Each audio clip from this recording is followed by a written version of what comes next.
دغه یو کال په دورانیه کې موږ الحمدلله او یا سترې او وړې ډلېزې ازموینې اخیستې دي. مهمه برخه د عمومي کانکور پایلې دي چې اکثره داوطلبان او فامیلونه ورته په تمه دي. کیدای شي د راروانې هفتې په سر کې یا تر نیمایي پورې دغه پایلې هم ستاسو حضور ته وړاندې شي او د رسنیو له لارې اعلان شي. وړاندې به داسې و چې یو وارې به پوښتنه په دري باندې جوړه شو، بیا به پښتو ته ژباړل کېده چې په هغې کې به ډېرې ستونزې وي. اوس موږ د ژباړې تصور ختم کړی دی. د پښتو پوښتنې به د پښتو استاد جوړي او دري به د دري استاد جوړي. د عمومي کانکور البته د لوړو زده کړو وزارت په چوکاټ کې څومره ازموینې چې وي د سږ کال ګډونوالې 1,02,170 تنه داوطلبان اوسئ. د تېر کال په پرتله باندې د 10 سلنه زیاتوالی ښیي چې د دې داوطلبانو نه به شاوخوا 80,000 لوړو زده کړو ته جذب شي. د دې وطن آبادي په علم سره راځي او دغه وطن چې افغانان آباد نه کړي بل څوک یې نشي آبادولی. موږ 3 ورځې شکایتونه ته ورکوو چې که په دغه ازموینه کې یو څوک شکایت لري د هغې حق دی چې شکایت ثبت کړي. 3 ورځې وخت. هره اداره د اسلامي امارت کوشش تا کوي چې په خپل میدان کې سهولتونه رامنځته کړي او ښې لاسته راوړنې ولري. چونکې زموږ د ازموینو د ملي ادارې اصلي ذمهداري د ازموینو اخیستل او ځوانانو ته سهولتونه برابرول چې هغوی جرأت پیدا کړه او راشي ازموینه ورکړه او د دې په توسط باندې بیا وړ کسان وړو ځایونو ته مناسبو ځایونو ته معرفي شي. که چېرته نااهله کسان معرفي شي نو بیا هم وطن نه آبادېږي. چې وړ کسان مناسبو ځایونو ته معرفي شي نو بیا به د وطن د آبادۍ امید پیدا کېږي. نو د دغه یو کال په دورانیه کې موږ الحمدلله او یا سترې او وړې ډلېزې ازموینې اخیستې دي او یا چې په دې کې په مجموعي توګه باندې 2,09,961 تنو ګډون کړی و. دغه او یا سترې او وړې ازموینې چې موږ اخیستې دي دا د مختلفو وزارتونو الحمدلله اوس د ازموینو ملي اداره د نظام اړوند چې څومره وزارتونه او ادارې دي د هغوی ازموینې په شفافه طریقه سره اخلي او هغه وزارتونه او ادارې چې موږ د هغوی ازموینې اخلو په هغوی سره په تفاهم باندې او هغوی الحمدلله د موږ نه مطمئن دي او خوشحاله دي. دغه او یا سترې او وړې ازموینې چې موږ اخیستې دي هغه د لاندې وزارتونو اړوند دي. په دې ازموینو کې د لوړو زده کړو وزارت اړوند امارتي پوهنتونونو لپاره د کانکور، دیني مدارسو، اختصاصي، شپې پوهنځیو، ماسټري او دکتورا برنامو ازموینې شاملې دي. همدارنګې د کورنیو چارو او دفاع وزارتونو اړوند نظامي اکاډمیو ازموینې، عامې روغتیا او لوړو زده کړو وزارت اړوند اکمال تخصص او اګزټ ازموینې، د مالیې وزارت اړوند مسلکي او تخصصي کدرونو او ګمارنې ازموینې، د پوهنې وزارت اړوند د ثانویه او مافوق ثانویه درجو د تثبیت ازموینې، ښوونکو، اداري کارکوونکو او کدري بستونو د ګمارنې ازموینې، د کابل علمي څېړنیز مرکز، کدري او نورو بېلابېلو ادارو لپاره ډلېزې ازموینې شاملې دي. د دغه مختلفو وزارتونو او ادارو ازموینې موږ الحمدلله اغشتې دي. 3 په لومړي ځل کې د کانکور ازموینو لپاره د نوملیکنې فورمو آنلاین ویش سیستم تطبیق شو او په 1404 کال د عمومي کانکور، دیني مدارسو، شپې پوهنځیو، اختصاصي او مافوق لیسانس برنامو لپاره فورمې په آنلاین بڼه ویشل شوي دي. 4 د پښتنو بانک ته ځانګړې پاملرنه وشوه. په 1404 کال کانکور کې 40,000 معیاري پوښتنې زیاتې شوي دي. دا یو بنیادي مسله ده چې زمونږ بانک د داسې پوښتنو نه غني وي چې هغه معیاري پوښتنې وي. په دې کې د وړاندې په نسبت باندې موږ ډېر ښه والی راوستی. یو دا چې زمونږ ازموینه چې کوم استاد جوړي هغه متخصص استاد دي. 2 د یو لیکلي تعهد له مخې چې استاد نه موږ یو تعهد اخلو چې ته به په د پښتنو په جوړولو کې ډېر دقت کوي. 3 دا چې کله استاد پښتنه جوړه که د نظارت لپاره موږ 2 استادان ورته ټاکلي دي چې دغه پښتنه وګوري چې دغه پښتنه معیاري ده او که نه. که چېرته معیاري نه وي نو بیا د استاد سره خبره کوي او استاد له قناعت ورکوي او پوښتنه معیاري برابري. او څلورم هغه دا چې د دې نه علاوه موږ د پښتو پوښتنې د پښتو په استاد باندې جوړو او د دري په استاد باندې. وړاندې به داسې و چې یو وارې به پوښتنه په دري باندې جوړه شو بیا به پښتو ته ژباړل کېده چې په هغې کې به ډېرې ستونزې وي. اوس موږ د ژباړې تصور ختم کړی دی. د پښتو پوښتنې به د پښتو استاد جوړي او دري به د دري استاد جوړي. همدارنګه موږ د ادیبانو ترتیب هم ورته په نظر کې نیولې چې دغه پوښتنې چې په پښتو کې جوړې شوې یا په دري کې جوړې شوې نو د ادیبانو د نظره تیری شي چې دغه پوښتنې اسانې وي، ساده وي، فهمه وي چې زموږ ځوانان ورباندې ښه پوه شي.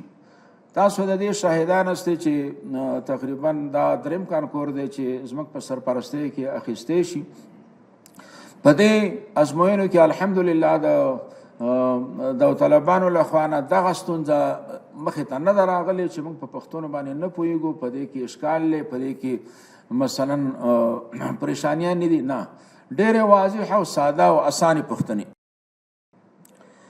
پنځم، د ازموینو پروسو څخه د نظارت په موخه ځانګړی طرزالعمل رامنځته شوی او اوس مهال هر ازموینه تر ارزونې لاندې نیول کېږي. موږ چې هر ازموینه اخلو نو زموږ داخلي تفتیش هغه د ازموینو ساحې ته ځي او هلته دا ټول ازموینه د بررسۍ لاندې نیسي چې په دې کې خو به کومه ستونزه نه وي تېره شوې. چې کله هم ازموینه واخیستل شي نه داخلي تفتیش بیا د دې ارزونه کوي چې دغه ازموینه په دې کې کومې کمزورۍ تېرې شوي دي که نه دي تېرې شوي. که کومې کمزورۍ تېرې شوي د هغې تدارک دا کېدی شي. شپږم، د ګډونوالو د شکایتونو اورېدلو لپاره ځانګړې پاملرنه شوې او له هرې ازموینې په پایلو تر اعلان وروسته په منظم ډول د شکایت کوونکو شکایتونه ثبتېږي او تر بررسۍ لاندې نیول کېږي. موږ د دې لپاره مستقله اداره لرو په تشکیل کې چې کله هم یو ازموینه واخیستل شي نو موږ 3 ورځې شکایتونو ته ورکوو چې که په دغه ازموینه کې یو څوک شکایت لري د هغې حق دی چې شکایت ثبت کړي.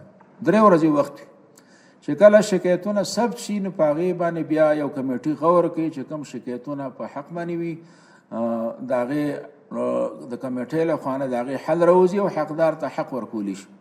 همدارنګه کله چې یو ازموینه سرته ورسیږي او نتایج اعلان شي بیا موږ 3 ورځې د شکایتونو لپاره وخت ورکوو چې که یو څوک په دغه پایلو باندې قناعت نه لري او شکایت وي ورسره شکایت ثبتولی شي.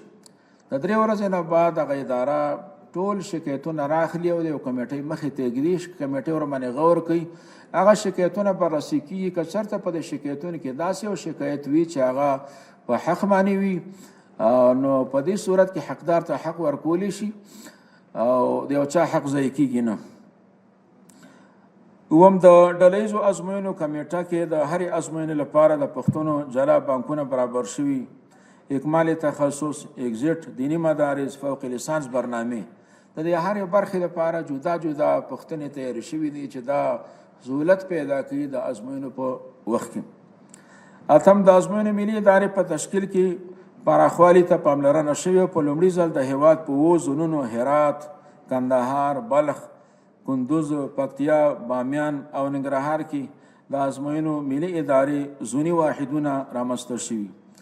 دا ډېر لوی سهولت دی. وړاندې به مثلا موږ یو داوطلب کابل ته راته او مجبور به چې کابل ته راشي خپل مشکل حل کړي. الحمدلله په تیر کال کې یو دا لاسته راوړنه وه چې په د 7 زونونو کې زموږ نمایندګیانې رامنځته شوې او داوطلبان چې څومره دي د خپل زون د لارې خپل مشکل حل کوي. دې ته ضرورت نه لري چې کابل ته راشي، نو هم وخت بچت شي داوطلب ته او هم اقتصادي لحاظ سره هغه ته ښه پرېوځي. ورسره هم زمانو سهولت دا هم دی چې د دغه سهولت په نتیجه کې سږ کال الحمدلله زموږ په ګډونوالو کې هم زیاتوالی راغلی د تیر کال په نسبت باندې، ځکه چې سږ کال سهولتونه مخې ته راغله او دغه سهولتونو نه یو سهولت دا دی چې په زون کې زوني واحد پیدا شو، داوطلبانو ته سهولت مخې ته راغی. نه هم د ګډونوالو لپاره د آسانتیا په موخه 1404 کال کې په نورستان ولایت کې د ختیځ نورستان او لویدیځ نورستان لپاره هم د ازموینو حوزې رامنځته شوي او په 1405 کال کې به د بدخشان په واخان کې هم د ازموینو حوزه رامنځته شي. موږ د نورستان مخکې به یو ځای کې امتحان اخیستی شو، بیا څه کال چې موږ په دې باندې غور وکړو، مشوره مو ورباندې وکړه چې خلکو ته څنګه سهولت را مخې ته شي. نو شرقي نورستان او غربي نورستان دا دواړه لرې پرتې منطقې وي. نو 2 حوزې موږ د امتحان اضافه کړې په نورستان کې چې هلته ګډونوالو ته سهولت پیدا شي. همدارنګه څه کال یې موږ دا فیصله هم وکړه چې راتلونکي کال کې به په واخان کې هم د ازموینو حوزه اضافه کیږي، ځکه هغه هم داسې لرې پرته منطقه ده. په هر تقدیر زموږ کوشش دا دی چې موږ ځوانانو ته څنګه حوصله ورکړو چې ځوانان تعلیم ته راشي. په دې کې شک نشته چې افغانستان کې مشکلات ډېر دي، اقتصادي مشکلات دي، نور ستونزې هم افغانان لري، خو د هغه ټولو ستونزو باوجود الحمدلله افغانان د تعلیم پرواره خلق دي، تعلیم شوقیان دي، د تحصیل شوقیان دي. څه کال موږ تقریبا د تیر کال په نسبت باندې د داوطلبانو تعداد زیات و. دا د دې خبرې دلیل دی چې افغانان د علم سره د تحصیل سره علاقه، شوق او رغبت لري. په دغه خاطر باندې موږ هم انتهایی زیات کوشش کوو چې موږ ځوانانو ته څنګه سهولتونه برابر کړو. که یو مریض وي نو هم ورته سهولت برابرو، هلته په ګاډي کې ورته سهولت برابرو چې دی هلته ډاکټر ورته ناست وي، خو هغه ته د ازموینو سهولت برابرو چې دی محرومه نشي. دارنګې که یو سړی بل عذر ولري، دغه عذر په اساس باندې هم درته موږ سهولت برابرو. نو هدف د دې ادارې دا دی چې څنګه ځوانان تشویق شي، علمي میدان ته راشي او مایوسه نشي.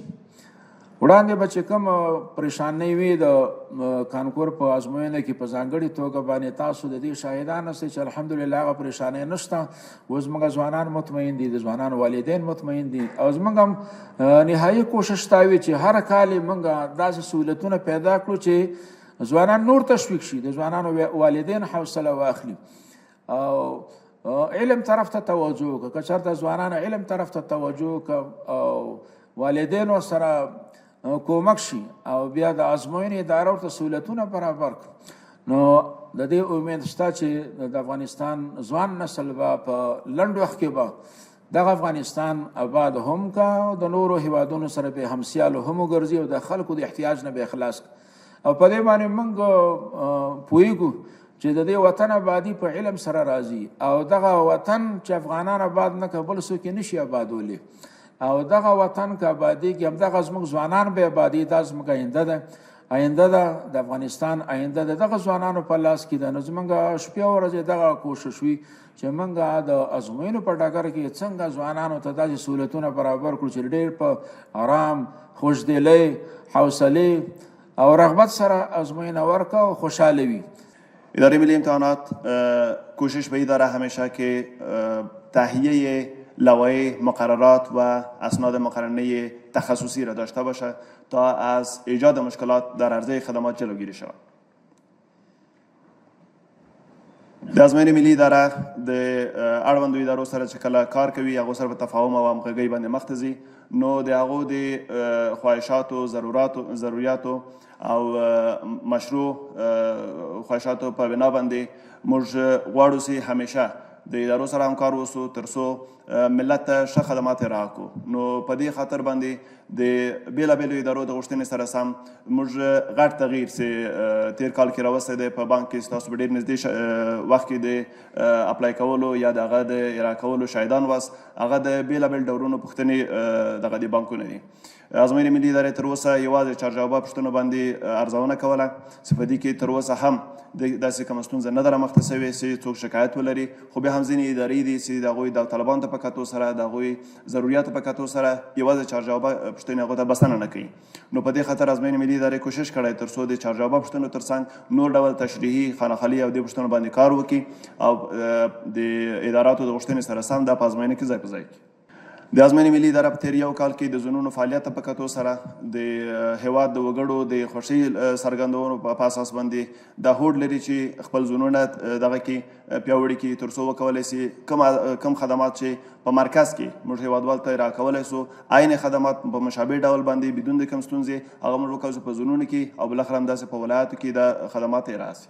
لکه څنګه چې شیخ صاحب وفرمایل ازموینې ملي ادارې په تېر یو کال کې شاوخوا 80 ازموینې اخیستې دي او په شفافه توګه باندې دا پایلې اعلان شوي دي. خو لکه څنګه چې هیوادوالو ته معلومه ده د ازموینو ملي ادارې تر ټولو غټ او ستر فعالیت د عمومي کانکور ازموینه ده چې د لوړو زده کړو وزارت دپاره اخیستل کېږي تر څو هغه ته تثبیت شوي او شایسته سالري په اساس باندې ښه مسؤلین ور وپېژندل شي چې هغه هر کال د ازموینې ملي ادارې د ګډونوالو تقریبا 50 سلنه دغه کوي جوړوي. نو کم فعالیتونه سي یا کم تغییرات سي سږ کال عمومي کانکور کې راغلی وو. اول تر ټولو مهمه خبره دا وه چې زموږ د نوملیکنې وخت ډېر و نظر تېرو کالو ته. تېرو کالو کې تاسو شاهدان یاست چې کله به نوملیکنه اعلان شوه نو د کانکور د اعلان پورې به 2 میاشتې وخت پاته و چې په دې 2 میاشتو کې لیسې د ولسوالیو نه به حرکت کوو، راتلل به معارف مرکزو ته، دې ځای نه به فورمې اخیستلې یا ځینې ولایتونه به راتلل د کابل نه به فورمې اخیستلې او دا بیا ورسېدل داوطلبانو ته تر څو چې داوطلب فورمه اخیستله ډکوله او بیرته موږ ته رارسوله. داوطلب ته 20 ورځو نه ډېر وخت نه و پاته.